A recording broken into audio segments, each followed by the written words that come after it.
1913, le 19e siècle n'en finit pas de finir.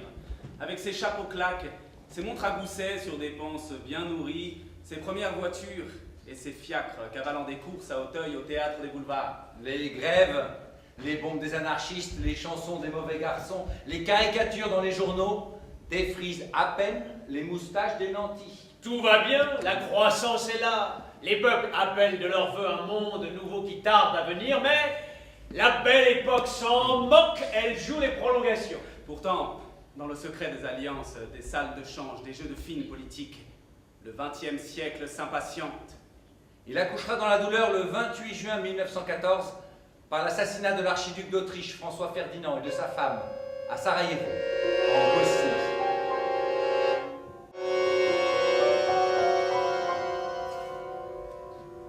Le dimanche 2 août, toute la France est debout devant l'affiche blanche et lit « Mobilisation générale ». C'est la guerre. La guerre. C'est la guerre. La guerre, c'est la stupeur dans la torpeur de l'été. Dans les casernes laissées vacantes par leurs aînés, les jeunes conscrits qui n'avaient pas fait leur service militaire pour être formés. Ce sont les classes 15, 16, 17. Exercice physique, exercice de tir, corvée. Ils vont apprendre la discipline, l'obéissance et le respect de la hiérarchie. Ils vont découvrir la litanie des ordres. Tir couché, tir debout, tir à genoux, garde debout, présentez, haut, demi-tour, droite, demi-tour, gauche, repos. Les marches quotidiennes épuisantes sous le soleil brûlant de l'été ou dans le froid glacial de l'hiver. Marche au pas accéléré, au pas de charge, au pas de route et pour terminer, au pas de gymnastique le plus rapide. La priorité est la préparation au combat. Il faut dresser les hommes pour parvenir à ce but. Au but suprême, le sacrifice de soi à la nation.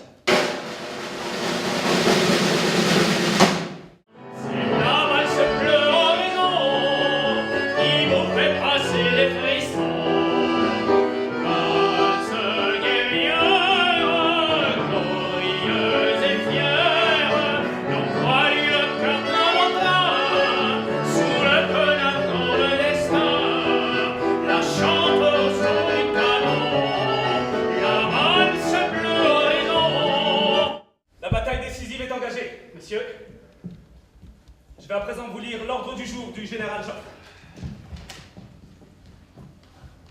Au moment où s'engage une bataille d'où dépend le salut du pays, il importe de rappeler à tous que le moment n'est plus de regarder en arrière. Tous les efforts doivent être employés à attaquer et à refouler l'ennemi. Une troupe qui ne peut plus avancer devra, coûte que coûte, garder le terrain conquis et se faire tuer sur place plutôt que de reculer.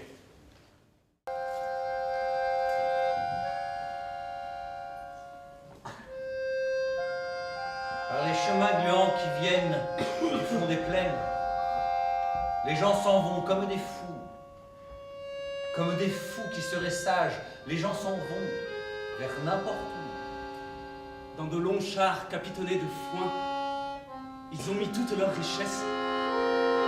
Leurs beaux habits du dimanche, des matelas, des couvertures blanches.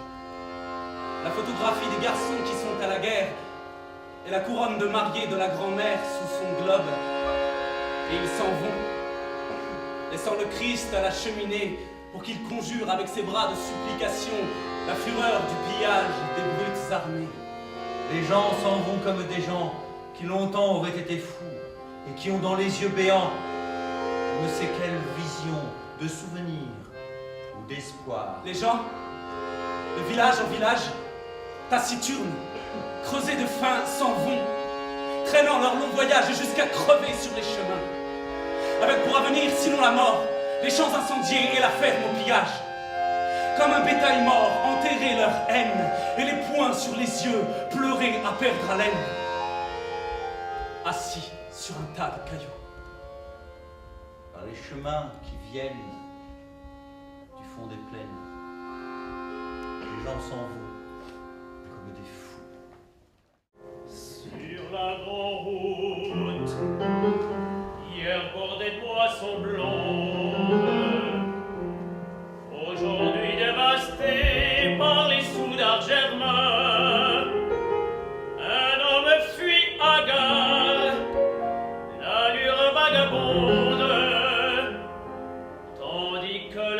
s'annonce encore au lointain. Il a des gestes fous, des sursauts de colère.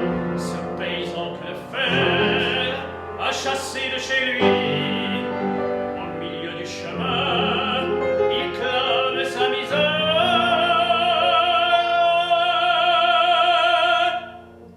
Écoutez ce qu'il dit.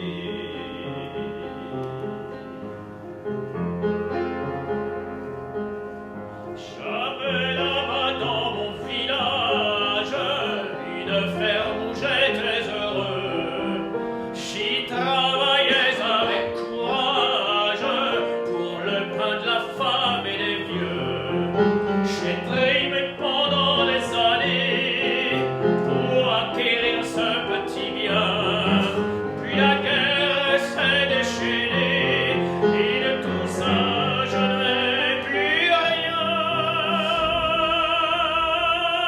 Dans la flamme et dans la fumée, mon pauvre toit s'est abattu et ma raison s'est envolée, emportant mon bonheur perdu. Mais que vois-je au lointain, dans un lugubre rêve? C'est lui l'empereur sinistre, ah, j'aperçois son glaive. Dans son ample manteau, sous taché de fil gold, en génie malfaisant, il bat seulement la mort.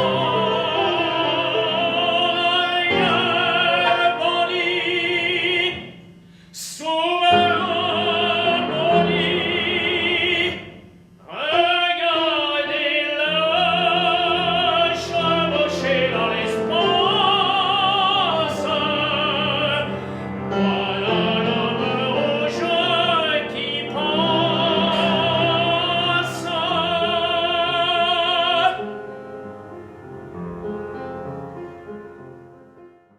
Depuis près de 15 mois, depuis 500 jours, en ce lieu du monde où nous sommes, la fusillade et le bombardement ne se sont pas arrêtés du matin au soir et du soir au matin. On est enterré, là, au fond d'un éternel champ de bataille.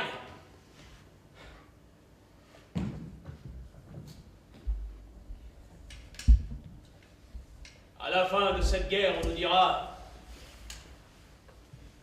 mon ami, t'as été un héros admirable. Moi, le soldat Henri Marbus, je veux pas qu'on me dise ça. Des héros, des espèces de gens extraordinaires, des idoles. Allons donc. On a été des bourreaux. Oui, on a fait honnêtement le métier de bourreau. Enfin, le beau temps revient. Nous recherchons nos blessés. On est en admiration devant nous. N'empêche qu'il y a 111 morts, 250 blessés et autant de disparus. Et pourquoi? Pour que le con sinistre qui a le nom de boucher de Morlincourt ait sa 3e étoile. La prise de Marchéville ne signifie rien. Rien. Il est idiot de songer à prendre un village et des tranchées aussi puissamment protégées avec des effectifs aussi réduits. Chaque poilu fut-il brave comme 3 lions. Moi, Louis Pergaud, vous me connaissez un peu. Je suis l'auteur de La guerre des boutons. Vous vous souvenez de cette petite phrase « Si j'aurais su, j'aurais pas venu ». Ben, j'y suis venu.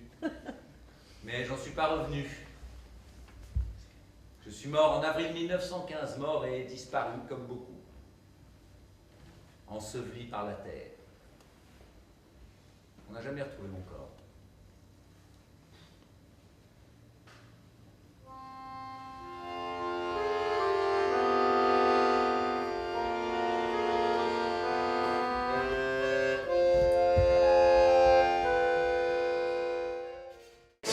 Mes membres volent en l'air, je reçois du sang plein le visage. On entend des cris déchirants. On saute les tranchées abandonnées. On voit des grappes de cadavres, ignobles comme les paquets de chiffonniers. Des trous d'obus remplis jusqu'au bord, comme des poubelles. Des terrines de choses sans nom, du jus, de la viande, des vêtements et de la fiente. Pris dans les coins, derrière les buissons dans un chemin creux, il y a les morts ridicules, figés comme des momies, qui font leur petit Pompéi. Les avions volent si bas qu'ils vous font baisser la tête. Il y a là-bas un village à enlever, c'est un gros morceau.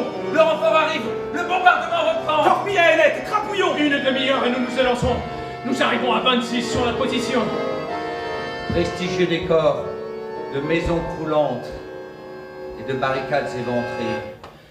Il faut nettoyer ça.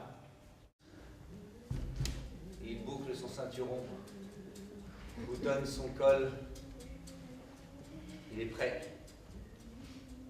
Il sort. Au moment de franchir la porte, il se retourne, jette un dernier regard sur Madelon. Il est là, instable et pâle, au bord de l'inconnu. Il est là, seul entre deux éternités, entre l'amour et la mort. Soudain, il voit rouge. Une rage émouvante est dans ses dents, tant pis. Il se lance à pieds joints.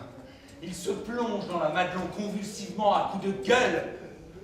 Un frisson panique lui traverse les vertèbres. Ah, quelle fin de chair il se sent dans les entrailles. Entre lui et cette peau de femme, c'est une question de vie ou de mort. En bas, on entonne le troisième couplet. Un caporal, en dépit de fantaisie, sort lui trouver Madelon un beau matin. Et tout l'amour lui dit qu'elle était jolie, et qu'il venait pour lui demander sa main. La Madelon parlait en homme, lui répondit en souriant. Et pourquoi prendre le salaud quand j'aime tout mes amis vont venir, tu n'auras pas ma main, j'en ai bien trop besoin pour leur cesser du pain. Le poilu chancelle. Lutte au mur, pleure des larmes de feu. Et c'est l'heure. Il sort sans se retourner. Il reprend au refrain avec les copains. Le landau, elle rit, c'est tout ma quête de faire. Madelon, Madelon, Madelon, Madelon, Madelon, Madelon. Le poilu sort du cabaret. Il se hâte vers Verdun. 8 jours de tranchées, 8 jours de souffrance.